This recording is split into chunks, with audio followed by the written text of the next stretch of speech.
What is awards day?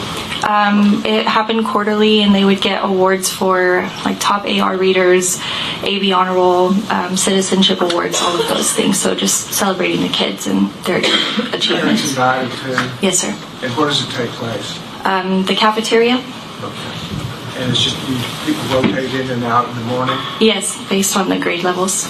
And is it kind of a free day then for the kids? Kind of, sort of, I guess. We have fun. Okay. That's a day of fun? Yes. So when did y'all finish awards? We had ours in the morning. It was, I couldn't really tell you, 9, maybe 10, 9, between 9 and 10, I guess. What did you do after the awards?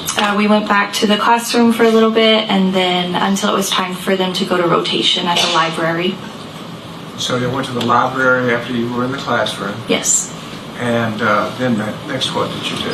After I dropped them off, I went to a math interventionist room in the 4th grade building and looked at some math manipulatives, and then until it was time to pick my kids up from the library. And I actually picked them up about 10-15 minutes early that day so we could have extra recess. So you got them out early to go have recess? Yes. Where's recess? On the playground. I'm going to say maybe the south side of the school. Okay, we'll take a look at that in a minute. Okay. I just kind of want to walk through the day first, okay? So you got out, you were headed for the playground on the south side of the school. Yes. And tell me what happened then. We stopped at the classroom first to grab lunch boxes, use the restroom, and then we were walking to the playground, and it sounded like the trash, the dumpster was picking up the trash, and I thought to myself, that's weird. They usually do that in the morning. What do you mean it sounded like a dumpster picking up trash? Like the dumpster truck, you know how it picks it up and it dumps all the trash. I don't know, it makes a loud noise to me, so that's what it sounded like. So that's what you heard? Yes, at first. And so it didn't ring a bell as to a concern or raise a red flag? I mean, it was it was a little weird and odd, and I remember thinking to myself, that's strange, they usually do that in the morning. And then I just became, I guess, a little more aware of my surroundings. Okay. Did you continue on to the playground? Yes. And did you get to the playground? Yes. And how long were you at the playground? I'm not 100% sure, maybe 5 minutes, A short give or period of take. time. Yes, a short period of time. What is it that disturbs your playground activity? We heard sounds, and to me, I thought they were fireworks. That's what it sounded like. And then another teacher also said, that's kind of strange. And then I walked to, they had like bleachers in the middle of the playground so I could see my kids, and I didn't make it there until Coach Gonzalez picked up his radio and started yelling for us to get inside. Okay. So the combination of hearing these fireworks and Coach Gonzalez, did you draw a conclusion from that? Yes. And what was that? That there was gunfire. Okay. That something was wrong. You So could see by his fireworks face. and Coach Gonzalez makes you think, not fireworks, guns. Yes. And Or as you were something. trying to get inside, was there anything else that indicated to you that wasn't fireworks? Yes, we could, when we were standing there, the dirt was kind of, you could see the dirt cloud up, kind of coming towards us. And then as we were all running into the classroom, I saw I don't know what to call him, horrible person, walking.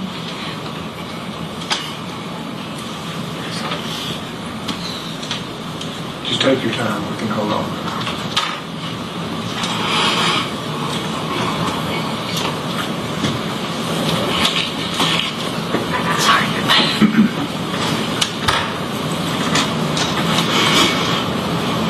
Walking towards the door. Can you describe him for us? He had all black, long hair, and a gun.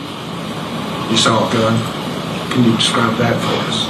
I mean, I'm not really a gun person, but it's long and black, so. And about this dirt being, would you say plowed up? I need to understand that a little better.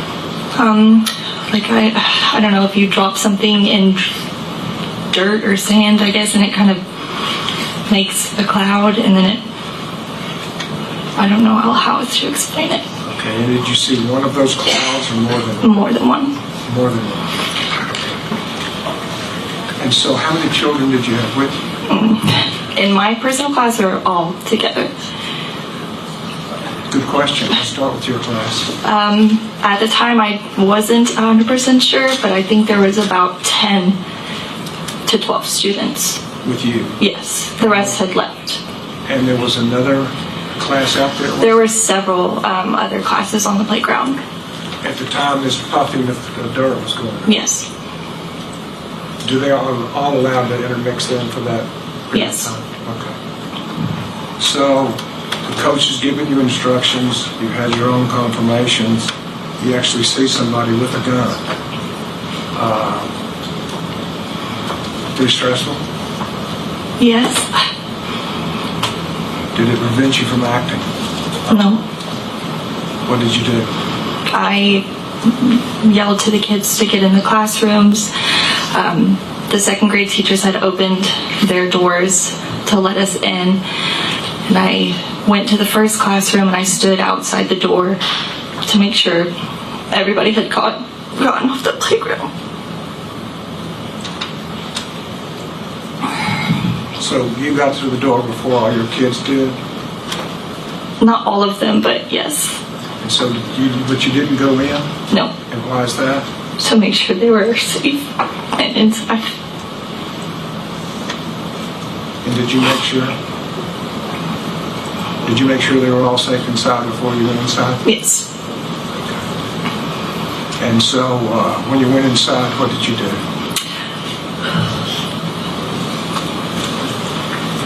I went to the corner of the teacher's classroom and at that point noticed I had only about 2 to 3.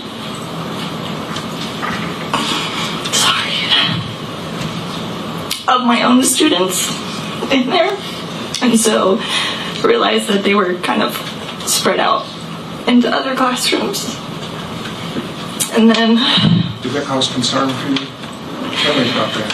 I mean, you just worry, and I mean, I know that they were all in a classroom, but not knowing where or who they were with was concerning because they weren't with me. So what did you do? We sat there for a little bit, and you could see we just kind of waited and tried to keep the kids calm. So we'd gone into a second grade classroom, and a few of them were struggling to stay quiet. And what's the idea of staying quiet? Don't talk, don't move, be still. Is that part of the training that y'all had? Yes. You had training to stay quiet under what situations? They just a lockdown. A lockdown? Just would you go through with us then what a lockdown is and what you do? So it's lock lights out of sight, you lock your doors, which should be, and then you turn the lights off and you're out of sight. You go somewhere in your classroom that is away from windows, doors, hidden as best you can. And is that school-wide? Yes. So in the lockdown, if you go in any room, according to the lockdown procedures, the kids are going to be away from the door and away from the windows. Yes. In the dark. Yes. And quiet. Yes. And you had a little trouble with people being quiet. Yes. And so what did you do? I army crawled around the floor under these second graders' desk and did breathing with them. You go trace your hand and you breathe in and out as you go up and down your fingers. So I did that to 2 students, helped them calm as best they could. So you learned a breathing technique? Yes. To calm kids in stressful situations? I mean, it's just a normal, I guess, teaching special ed. You learn, I guess, little tricks to help with anxiety and things like that. Did it work? Yes. How quickly? I couldn't give you an exact time. Okay. Did you take any other action as you were waiting? Yes, at one point the teacher, and I don't know her name, I feel so horrible, but I don't know her name. She had brought me a pair of scissors, and then there was another teacher in there. I don't know if I'm allowed to say her name. She also, we kind of like got together and just kind of came up with a plan. What was the plan? Do what we had to do, defend, keep quiet, wait until somebody came to get us. And what were the scissors for?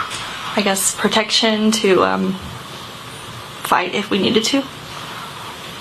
Okay. Under that stressful situation, Yes. you developed a plan Yes. to fight. Defined? To fight? Yes. And how about your kiddos?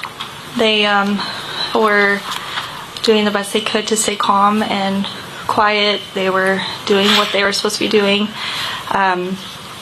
They had ended up getting safety scissors, I guess because they saw us with our scissors. We got theirs. I didn't even notice until we got to the parking lot. The kids all had safety scissors? Mm-hmm. Mimicking you all? I'm sorry? Mimicking the teachers? I assume so, yes. That is preparing to defend yourselves? Yes. No, this is objective leading. How long were you in this position? I don't recall. It was all very, I don't know.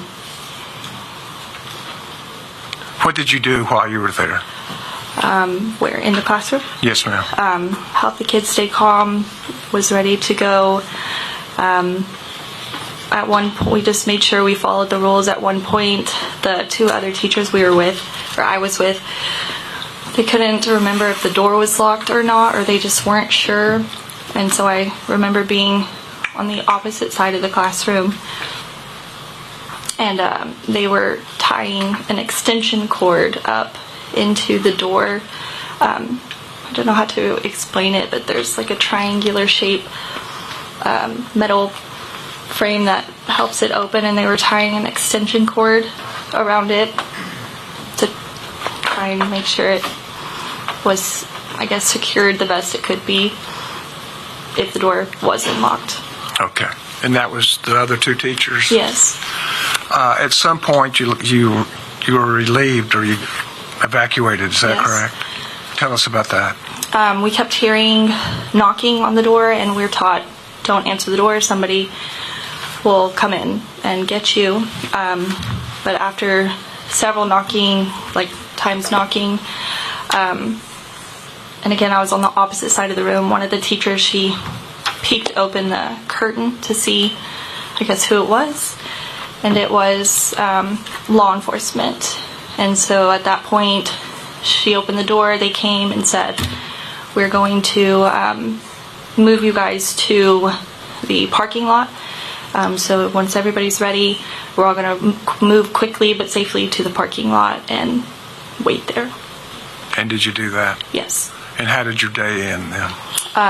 Got to the parking lot, and at that time I realized all the kids had scissors, so like, it's okay, we're okay. And I took all the scissors and had two big pockets. Both of my back pockets were full of scissors, and we sat there for a little bit and then ended up going to an empty field off of campus. And while we waited for buses, I still at this point didn't have all my students, and so I gathered the ones that I did have, and I told them, stay here, we're not getting on this bus, and waited For what? for the rest of my kids. And did you get them? And then where did the bus go? It was a little bit of confusion, I guess. We went to the high school, or we were supposed to go to the high school, and then on the way there, the bus driver was just kind of going in circles, and then we were told that the high school was on lockdown, so we wouldn't be going there, and then we went to